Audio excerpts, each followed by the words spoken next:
안녕하세요. 엉클즈의 돈돈 주간 뉴스 경제 해설입니다. 세상 정말 바쁘게 돌아갑니다. 일주일간 많은 변화가 있었죠? 어떻게 따라갈 수 있을까요? 바로 여기 엉클즈의 돈돈 뉴스 해설이 있습니다. 오늘도 국내 경제와 금융시장을 살펴보면서 엉클즈의 한 줄 코칭 시작하겠습니다. 여러분의 경제와 금융에 대한 경쟁력이 대한민국과 여러분의 가정 그리고 개인을 강하게 만드는 사실 꼭 기억하시고요.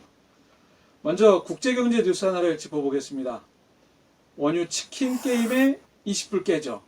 이런 뉴스에 기사가 나왔네요. 사우디아라비아하고 러시아가 치킨 게임, 서로 남을 죽이기 게임이죠. 미국이 개입한 석유 전쟁이 세계 에너지 업계를 흔들고 있습니다. 지난 30일 뉴욕 상하거래소 5월 인도분, 대부분 원유는 선물 인도죠. 몇 개월 후에 주고받을 것들을 미리 가격을 결정하는 선물 시장입니다. 전날보다 배럴당 1.42달러가 떨어진 20달러. 20달러가 위협을 받고 있습니다. 유가가 급락한 가장 큰 원인은 공급 과잉이죠. 4월부터 사우디부터 시작해가지고 감산을 해야 되는데 증산을 하기로 결정하면서 원유 공급량이 남아도는 겁니다. 더구나 코로나19에 따라서는 경제활동 축소로 원유 수요가 급감했습니다. 최근 통계에 의하면 원유 수요가 최대 25% 정도 축소했다니까 한 4분의 1 정도가 그 석유 수요량이 줄어든 거죠. 이렇게 공급 증가와 수요 감소가 겹쳐가지고 원유 저장 탱크가 부족할 정도로 남아돈다고 하니까 그래서 이제 가격이 하락한 거죠. 물론 이걸로 인해서 석유 산업이 지난 100년 만에 최악의 위기를 겪고 있다라는 전문가들의 의견이 있습니다. 원가에도 못 미치는 정제 가격, 정유 가격. 그래서 한계 기업 중심으로 석유업체 파산, 업계 통폐합 등 구조조정이 예상되고 앞으로는 감산 협의가 없으면 10달러 초반까지 떨어질 거라고 하는 전문가의 예상이 있으니까 그것도 좀 기대되고 있습니다. 자, 엉클조의 한마디 원유 시장의 현실을 여러분들이 뉴스로 접했습니다. 중요한 시장의 흐름이 있다 그랬죠? 금리, 환율, 원자재, 그 중에서도 원자재 중에서 원유 가격은 주식시장에도 영향을 미치지만 여러분들의 실생활에도 굉장히 중요한 영향을 미치고 있습니다. 원유 가격은 아시는 것처럼 공급량과 수요량에 따라서 가격이 결정되는데 이게 어려운 얘기인가요? 감자 가격 최근에 폭락했죠? 강원도에 학교 급식용으로 납품하려고 감자를 창고에 많이 쌓아뒀는데 최근에 코로나19로 학교가 개학을 못하고 있자 감자가 남아도는 거죠.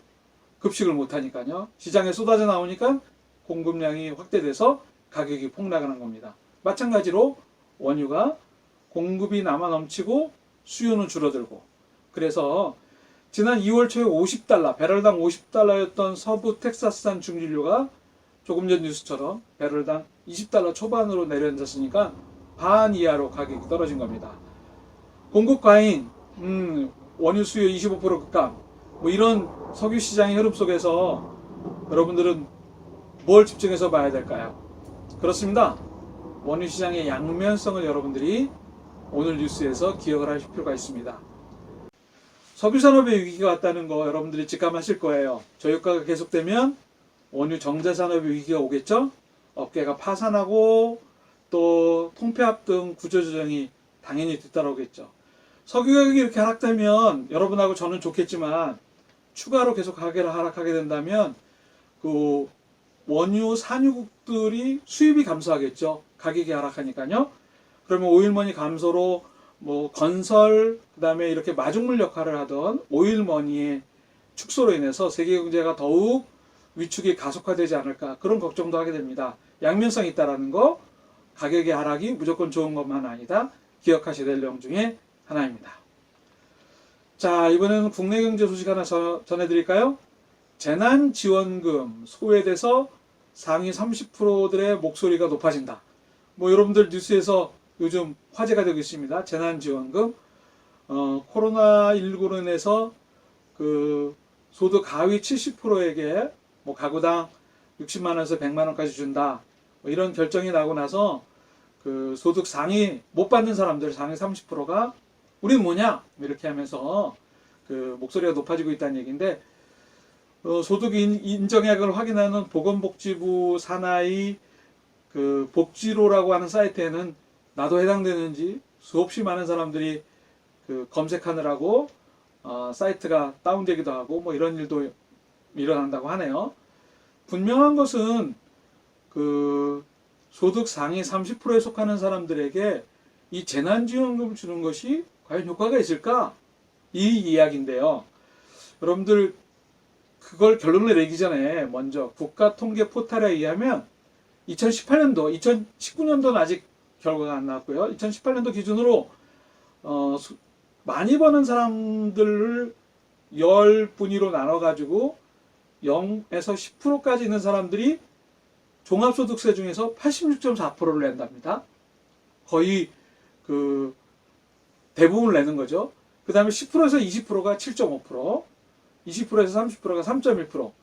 결국 제일 많이 버는 사람들부터 30%에 있는 사람들이 종합소득세 내는 비중의 97%를 차지한다는 거니까 하위 70%는 3%밖에 소득세에 도움을 못 준다는 거거든요.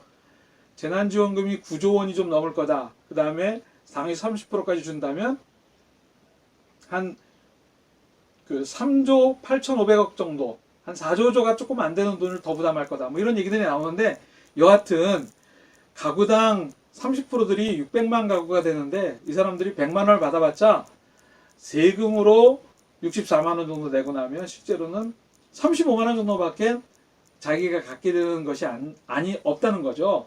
받기는 받지만 결국 나중에 세금으로 다 내고 나면 실질적으로 받는 혜택은 35만 원밖에 안 된다. 뭐 장기적으로는 국채 발행에 따라서 이자를 계속 내야 되기 때문에 이걸로 인해서 이자 비용까지 필요한다면 결국 상위 30%에 있는 사람들은 받아봤자 결국 세금으로 더 많은 것을 토해내기 때문에 실익이 없다. 뭐 이게 결론인 것 같은데, 엉클조가 하고 싶은 얘기는 여기 있습니다. 그 코로나19로 힘들어진 경제활동을 지원하기 위해서 가정마다 필요소득을 지원하기도 하고요. 그 다음에 생피를 중심으로 소비활동으로 그 돈을 쓰면 소상공인 매출도 올라가고, 국가경제를 조금 활발하게 돌게 하는데 마정물이 되지 않을까 생각해서 재난지원금을 결정한 것 같은데, 결국은 아까 말씀드린 것처럼 종합소득세를 내는 비중이 상위 30%가 대부분 내기 때문에 그 사람들이 목소리를 높여봤자 결국 그 돈이 크든 작든 간에 관계없이 실익은 없다. 이게 결론이거든요. 그래서 상위 30%의 600만 가구들이 아무리 목소리를 높여도 결국은 자기들이 받은 돈을 그 이상으로 더 많은 세금으로 납부해야 될 생각을 한다면 모르지만, 그렇지 않는다면 문제가 될 거기 때문에 결국 조세 부담으로 돌아오기 때문에 재정 부담이 가중되면 또 세금을 누구에게 많이 걷어들이냐? 고소득층에게 세율을 올린다면 결국 핀셋 증세 주장이 나오기 때문에, 글쎄요, 주장하는 게 옳을지 안 옳을지는 저도 그렇게 상위 30%에 해당되지 않기 때문에 판단을 못 하겠네요. 여러분의 판단은 어떻습니까?